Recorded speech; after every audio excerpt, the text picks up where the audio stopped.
ഭാവനയിൽ പോലും കാണാൻ കഴിയാത്ത ഒരു ലോകം ഇന്നും അവിടെയുണ്ട്.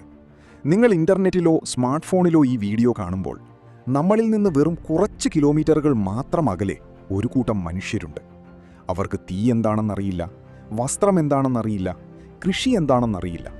അവർ ചക്രം കണ്ടുപിടിച്ചിട്ടില്ല, അവർക്ക് മൊബൈൽ ഫോണുകളെക്കുറിച്ച് അറിവില്ല. പക്ഷേ അവരുടെ അതിർത്തിയിലേക്ക് ആരെങ്കിലും ചെന്നാൽ അവർ നൽകുന്ന മറുപടി ഒന്നേ ഉള്ളൂ: മരണം.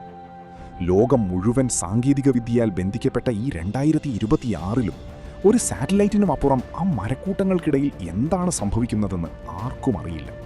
നമ്മൾ ഇന്ന് യാത്ര ചെയ്യുന്നത് ലോകത്തിലെ ഏറ്റവും അപകടകരമായ, മനുഷ്യർക്ക് പ്രവേശനമില്ലാത്ത ആ നിഗൂഢ ഐലൻഡിലേക്കാണ്, north sentinel island.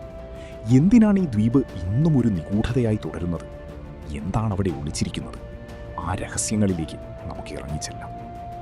Bengal ഉൾക്കടലിലെ Andaman Nicobar ദ്വീപസമൂഹത്തിൻ്റെ ഭാഗമാണ് ഈ ചെറിയ ദ്വീപ്. പുറമേ നിന്ന് നോക്കിയാൽ മനോഹരമായ കടൽത്തീരവും പച്ചപ്പും നിറഞ്ഞ ഒരു സ്വർഗം. എന്നാൽ ഉള്ളിലേക്ക് കടന്നാൽ അത് നരകമായി മാറാൻ നിമിഷങ്ങൾ മതി.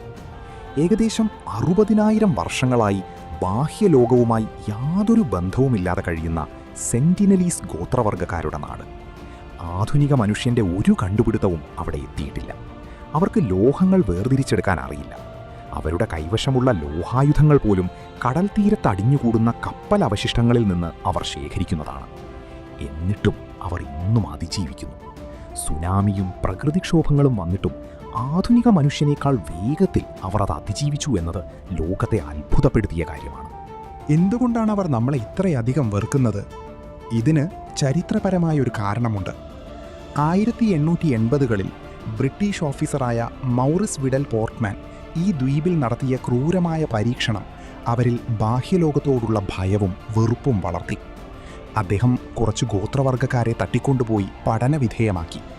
അതിൽ മുതിർന്നവർ രോഗം ബാധിച്ചു മരിക്കുകയും കുട്ടികൾക്ക് മാരകമായ രോഗങ്ങൾ പിടിപെടുകയും ചെയ്തു. തിരികെ ദ്വീപിലെത്തിയ ആ കുട്ടികൾ വഴി അവരുടെ ഗോത്രത്തിനു മുഴുവൻ പടർന്ന രോഗങ്ങൾ അവർക്ക് ബാഹ്യലോകമെന്നാൽ മരണമാണ് എന്ന പാഠം നൽകി. പലരും സാഹസികതയ്ക്കായി അവിടേക്ക് പോകാൻ ശ്രമിച്ചിട്ടുണ്ട്. 2006-ൽ മീൻ പിടിക്കാൻ പോയ 2 മത്സ്യത്തൊഴിലാളികൾ ഉറക്കത്തിനിടയിൽ ബോട്ട് ഒഴുകി ആ തീരത്തെത്തി. അവർക്കെന്ത് സംഭവിച്ചു?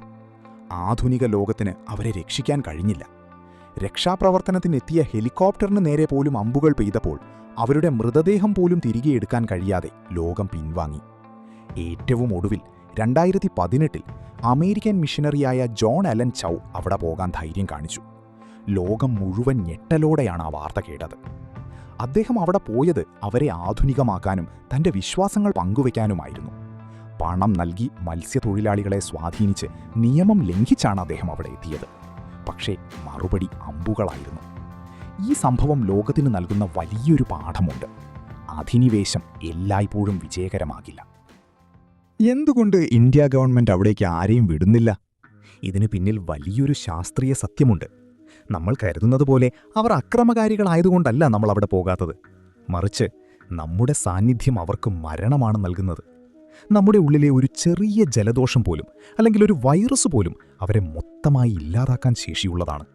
അവർക്ക് ആധുനിക രോഗങ്ങൾക്കെതിരെ പ്രതിരോധശേഷിയില്ല. 60,000 വർഷമായി ഐസൊലേഷനിൽ കഴിയുന്ന അവർക്ക് നമ്മുടെ ബാക്ടീരിയകൾ ഒരു ബയോളജിക്കൽ ബോംബ് പോലെയാണ്. പ്രകൃതിയും മനുഷ്യനും തമ്മിലുള്ള ഒരു പഴയ കരാർ പോലെ ആ ദ്വീപ് എന്നും നിലനിൽക്കുന്നു. വികസനത്തിന്റെ പേരിൽ നമ്മൾ കാടുകൾ വെട്ടിത്തെളിക്കുമ്പോഴും നദികൾ മലിനമാക്കുമ്പോഴും അവശേഷിക്കുന്ന ഈ ഒരു തുണ്ടു ഭൂമിയും അവിടുത്തെ മനുഷ്യരും നമുക്ക് നൽകുന്ന സന്ദേശം ഇതാണ്: ഞങ്ങളെ ഞങ്ങളായി ജീവിക്കാൻ വിടുക.